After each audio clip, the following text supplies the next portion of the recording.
Hey everybody, how's it going? Hope you're having a wonderful day. In today's video, I'm going to be sharing 10 digital painting tricks that you can use right now to level up your game. They have been kept away for so long in this book, but now is the time to share that knowledge with everybody in the world. Each one of these tricks is super important, so make sure you watch it till the end and don't miss anything out.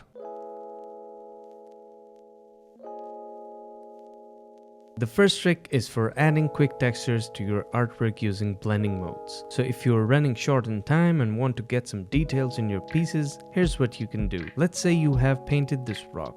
So you added some gray colors, some lights and darks, and now you want to get in some details. Go on the internet, search for a photo of a rock, drag and drop that rock onto your artwork, turn the opacity down so you can see underneath that, and delete the part that's not needed. Now change the layers blending mode to overlay. You can see that the texture appears over your artwork. Most of the times this texture looks a bit harsh, so you can always turn down the opacity until it looks good. You can also erase some texture if you like. And you can also change the levels to get the desired results and match it with the values of the artwork. This is a pretty useful technique for adding some quick texture to different surfaces and saves a ton of time. Just make sure you don't overdo it. Next one is the gradient map. So you have created a grayscale sketch, some nice distant castles and darker foreground with some dudes looking over a vast landscape, and you're struggling to color it, or you don't have enough time to color an artwork and you still want to color it in the fastest way possible.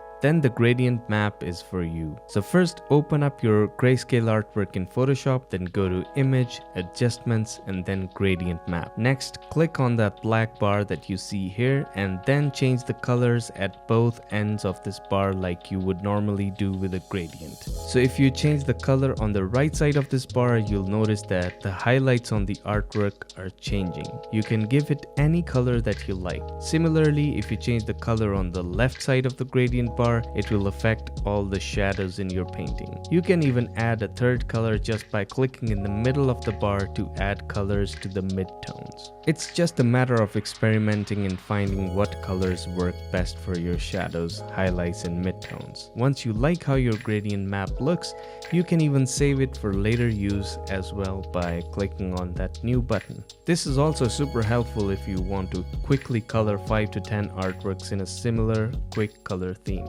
The third trick is using fake 3Ds. It's okay if you don't know how to use Blender. I am talking about fake 3Ds, but with real results. So let's say we have the basic composition ready. We have the sky and the sea and the distant mountains. Now we need a pirate ship. I need to get a photograph of a pirate ship exactly for this particular angle. I need it from the back view and it needs to fit here on the left side of my composition. It should also be a PNG so that I don't have to kill myself making clean selections around all those ropes and stuff. Of course, you can spend several hours looking for the perfect photo to fit into your artwork, but if you're smart and want to save time, you can use a 3D asset from Envato Elements, which is also the sponsor for today's video. If you don't know what Envato Elements is, it's a must-have tool for artists and creatives. They have a huge library of over 52 million assets that you can use in your creative projects, which include royalty-free stock photos, footage, fonts, music, templates, graphics, 3D, and more. Let me show you how it works. So I needed a pirate ship for my artwork.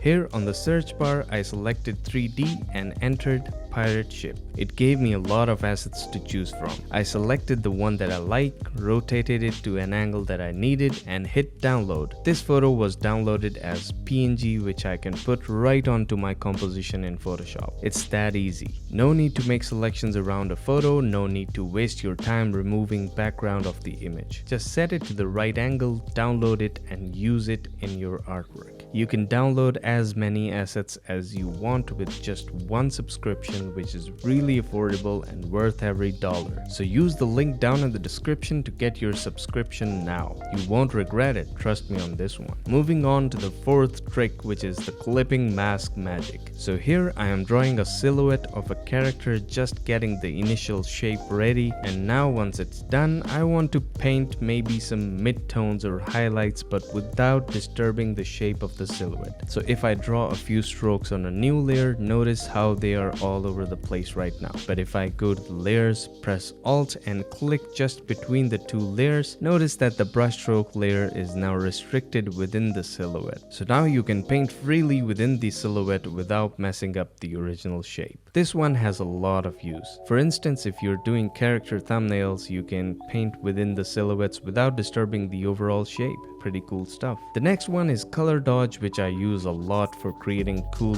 light effects. For instance, here we have an artwork containing a torch and we want to have some light effects on that fire. So I can select a large round brush and set the opacity down a little bit, let's say 40%. Now since I have already selected the orange color from the fire, I just have to select color dodge from the blending modes and lightly paint over the fire. See how it starts to glow like real light coming out of it? This can be super useful for creating light effects for fire, magic, sunlight on the edges of the hair, and pretty much any light source you can imagine. I've also noticed that if you use a very light and saturated color for this trick, you end up with weird results. And if you use a color that's too dark, then the effect usually does not work. So I think the best way to do this would be to choose a color that's not light or dark. Just in the middle would be fine. The next trick, ladies and gentlemen, is the Smart Blur tool. So many times when you're photo bashing, you want to use an image that fits best with your composition, but it has too much detail. The problem with having too much small photographic detail is that sometimes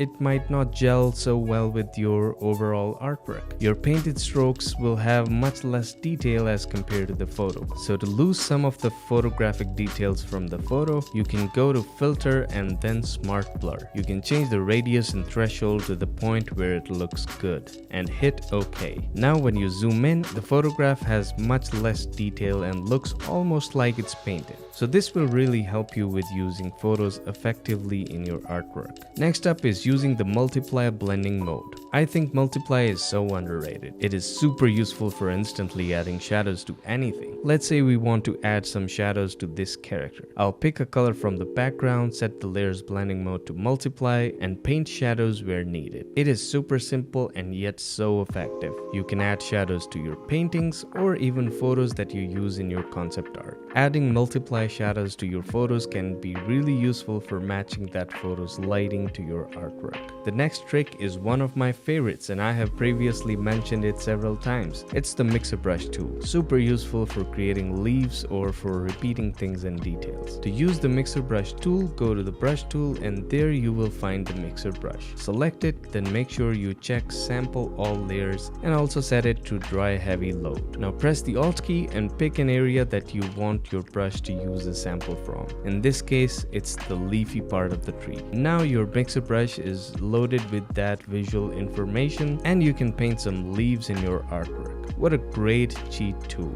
If you have never used it, try this now. It will make your life much easier. The next trick is absolutely great for checking your values. It's super important to have correct values in your artwork, so the trick is super important. Let's say you have this artwork and you want to make sure your values are correct. It's much easier to check values in grayscale rather than checking it in color. So you can make a new layer and fill it with a black color. Then you can go to layers blending mode and change it to saturation. You'll see that the artwork is now in grayscale. You can quickly toggle that layer on and off to check your values every once in a while. Isn't that useful? The last one is quite an experimental one. I do not use it too often, but whenever I do, it gives some unique results. So let's say you're working on a scene where you want to have a cool environment, a ground for instance, with many textures. Now, if you don't want to use a single photo, instead you want to use a blend of multiple photos, then you can place one photograph on top of the other, then right click on the top layer, go to blending options and use these two sliders at the bottom to blend the two layers. This is especially helpful when you're creating puddles and stuff.